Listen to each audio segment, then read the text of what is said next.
মই পোনপ্ৰথমে জানিব বিচাৰোঁ যে আপুনি যিহেতু সেইখন শৈক্ষিক পৰিৱেশৰ ঘৰত ডাঙৰ দীঘল হোৱা আৰু আপোনাৰ দেউতা ৰাষ্ট্ৰপতি কীৰ্তি বঁটাপ্ৰাপ্ত এজন শিক্ষক আছিলে, গতিকে আপোনাৰ দেউতাৰ কোনটো আদৰ্শই আপোনাক ৰাজনীতিৰ ক্ষেত্ৰত এজন জনপ্ৰিয় নেতালৈ ৰূপান্তৰিত কৰাত সহায় কৰিছে? সেইটো আছিলে মানৱ সেৱা।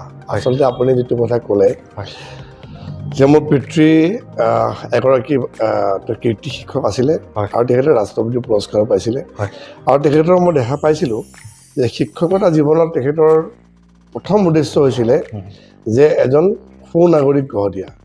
তেখেতে যিধৰণে স্কুলখনত তেওঁ কষ্ট কৰিছিলে আৰু যিধৰণে তেওঁ নিয়মানুৱৰ্তিতভাৱে তেওঁ কামখিনি কৰিছিলে, যে স্কুলখন যিহেতু আমি যিটো চবেই জানো যে আৰবান স্কুল বুলি কোৱাৰ লগে লগে সেই সময়ত যদি আপুনি চাই যে ছাত্ৰ ছাত্ৰীসকলে নামভৰ্তি প্ৰথমতে ক'ত বেছি তেওঁলোকে অগ্ৰাধিকাৰ দিয়ে, প্ৰথমতে আছিলে গভৰ্ণমেণ্ট বইজ বা গভৰ্ণমেণ্ট গাৰ্লছ স্কুল, নহ'লে জনচন স্কুল, আৰু ক'তো যেতিয়া ছিট নাপায় তেতিয়া আৰবান স্কুল। এই আৰবান স্কুলখন তেখেতে এনেকুৱা পৰ্যায়ত লৈ গ'ল, কাৰণ তাত যেতিয়া যায় যে সেই মানে মেধাসম্পন্ন ছাত্ৰ ছাত্ৰীসকল যেতিয়া government boys government girls Johnson স্কুললৈ যায় আৰু তাৰপিছত যেতিয়া কম মেধাসম্পন্ন বা ইয়াত ছিট নোপোৱাসকল যেতিয়া আহে তেওঁলোকক লৈ পেলাই তেওঁ যেতিয়া তেওঁ স্কুলখন চলাইছিলে আৰু তাত যথেষ্ট কষ্ট হৈছিলে আৰু ফলাফল যেতিয়া আমি দেখা পাওঁ খুব ভাল ফলাফল। যেইবাৰে মেট্ৰিক পৰীক্ষা দিছিলে 100% ৰিজাল্ট।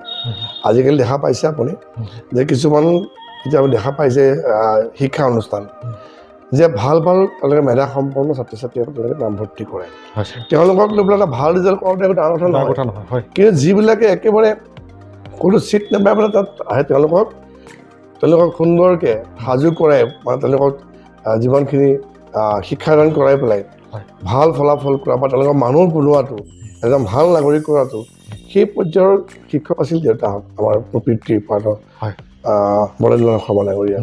তেখেতৰ আদৰ্শ বুলি ক'লেতো বহুত ক'ব পাৰি। বিশেষকৈ তেখেতে কেইবাখনো শিক্ষা অনুষ্ঠান স্থাপন কৰিছিলে, প্ৰতিটো ক্ষেত্ৰত তেওঁ মানুহক সহায় কৰিছিলে আৰু তেখেতে এগৰাকী সফল ব্যৱসায়ীও আছিলে। ৰমিৰূপক প্ৰতিষ্ঠানতে জন্ম ধৰা তেওঁ জন্ম দিছিলে আৰু আমাৰ তেতিয়া ব্যৱসায়টো কি আছিলে? কিতাপৰ ব্যৱসায়, বাতৰি কাকতৰ ব্যৱসায় বা কিতাপ আমি প্ৰকাশ কৰিছিলোঁ। গতিকে তেওঁৰ পৰা মই শিক্ষা বহুখিনি পাইছোঁ।